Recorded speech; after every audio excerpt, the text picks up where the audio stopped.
Hey, what's up, guys? John here. So, this is just a crazy time to be in real estate. If you're a new investor, if you're planning on investing, and you're wondering why is the real estate market booming right now? We look around, we have shutdowns everywhere. Businesses are closed, schools are closed. Biggest elections in history right around the corner. Just so much uncertainty out there, but yet prices are higher than they've ever been. Why is that? Well, in this video, I'm going to explain why prices are where they are, as well as where I see them going over the next few months. And I'm going to lay out my prediction, my real estate prediction. Most people would not do this, lay out a prediction, because it's so hard to predict. But I'm pretty confident on where I see real estate going over the next 6 to 12 months. And we will see if I'm right. We're going to look back on this video then, and we'll see if I was accurate. So that being said, please hit that like button, drop your comments below. Tell me if you agree with my analysis on the market and my property prediction, and subscribe. Hit the subscribe button. You won't regret it. I post consistently about real estate, business, personal finance, and money. All right, guys, let's begin.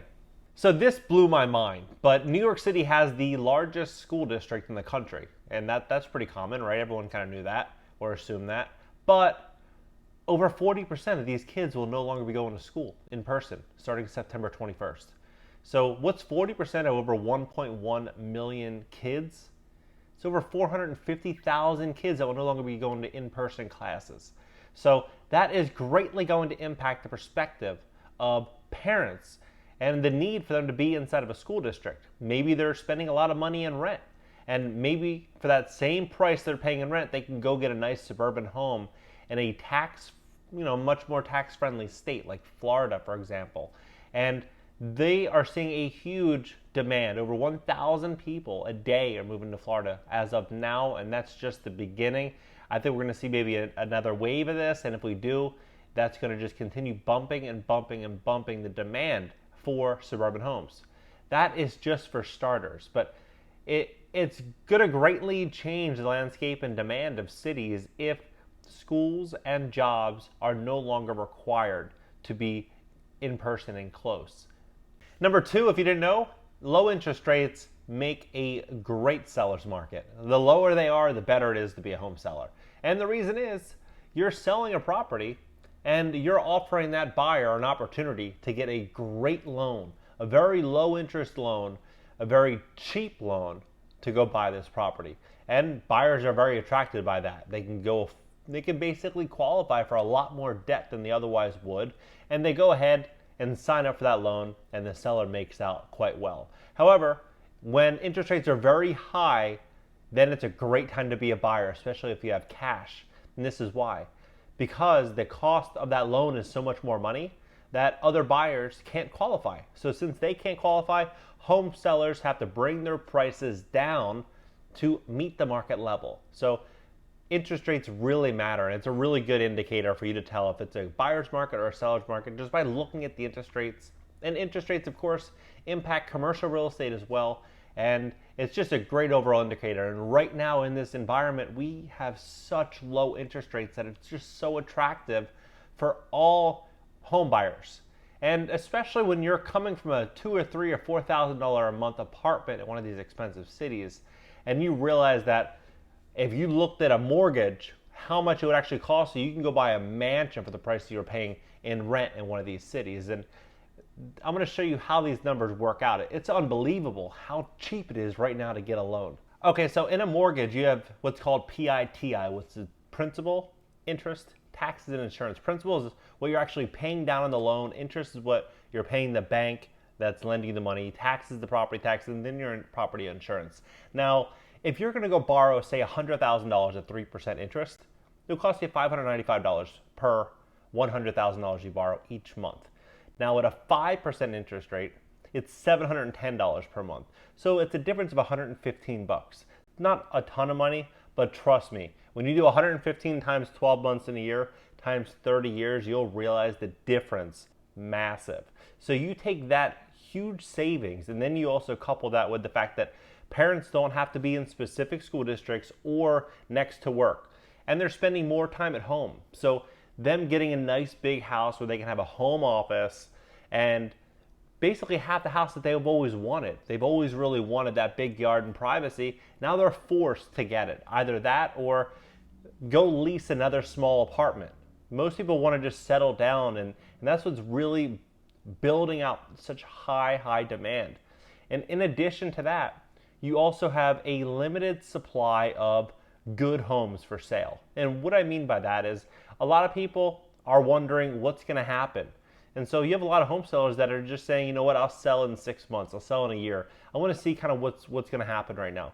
And so since they're not listing their home right now, you have all these buyers that are leaving these expensive cities that are well qualified, that have good credit, cash in the bank, good jobs, and they're all fighting for a piece of the suburban dream. And so this is what's really building out the demand. But it's not all good news. This is where things start to get really shaky. And this is why I think that the long-term outlook, when I say long-term, I mean the next 6 to 12 months, that outlook in real estate is not going to be good. So I think the best way to look at real estate is to remove the emotion entirely and simply look at the economy and look at the state of the world. Right now, we have millions upon millions of people that are unemployed.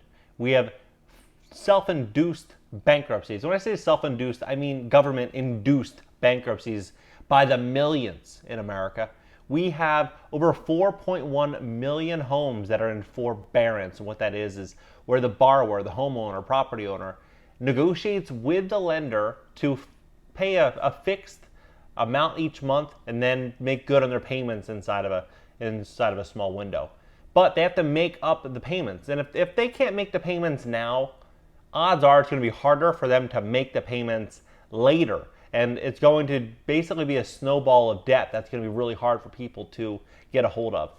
In addition to that, we have the highest mortgage delinquencies in the last 9 years, since 2011, 8%. So we have 128 million households, and 8% of those properties are delinquent, meaning 90 days they haven't paid their mortgage, which is 10,240,000 homeowners in America. So that's a significant sum, and that number is only going to grow because we know that it's likely going to be another closure coming up, and it's going to make things much harder. In addition to all that, we have the elections right around the corner, which drives even more uncertainty into the economy, into the market, into employers. And I think ultimately it's going to affect the market. I definitely see a huge correction coming. I don't see how the government steps in and saves 15 or 16 million total households from delinquencies, from bankruptcies, and it's not going to happen in my world. I don't see it. They can do stimulus, not even, because ultimately that increased the government deficit by over to 30%. They're not going to be able to keep flowing all these checks. Eventually the checks are going to stop. And when the checks stop, we're going to start to see some real pain in this market. So if we already have 14, 15 million people that are delinquent with all these checks hitting the streets, when the checks stop, things are going to get bad. So I see a big correction. I see a massive correction. I don't see this lasting, this healthy seller's market where people are running out and buying all these deals and everything is great. I'm surprised that we're even in this economic environment in the first place where everything feels good. When we look at the state of the world, it just doesn't make any sense. But then again, this whole year has not made much sense for a lot of people in the investing world, where generally you can pick good markets, bad markets, and you can kind of foresee what the next few months will look like. You can't do that in 2020. No one can. But we're going to see a big correction. We're going to see a huge housing correction. I think ultimately we're going to see, as the eviction bans lift, we're going to see even more issues. And the eviction ban was extended, and it keeps getting extended, and there's very little relief for property owners. So you have property owners now forced into social workers. And these property owners, they bought properties with income from their jobs, and now they can't even go to their jobs for the most part. So it's such an amazing time to be an investor going forward, because you're ultimately going to have a lot of opportunity to buy some incredible deals. I just see some massive deals coming. I don't think now is the time to buy unless your intention is to run out there, buy a deal, tie it up on a 30-year fixed rate mortgage because rates are very low, and stay the entire 30 years. If that is going to be your plan, then this could make sense for you because the economy ultimately in 30 years will likely be a lot better, and property prices generally increase by about 3% a year. So even if you buy it at the height of a cycle, in 30 years you'll still be fine, and it'll probably still pencil out a lot better than renting. So take all that into consideration with what you end up doing real estate wise. But if you can wait, I would, because I just think that there's going to be a lot of opportunity to hit the streets right after elections. Drop your comments below. Do you think that this is a good time to buy real estate? Do you think this is a good time to invest, or do you think it's better to wait? And hit that like button and subscribe. A lot of content coming on business, real estate, and passive income. All right, guys, until next time.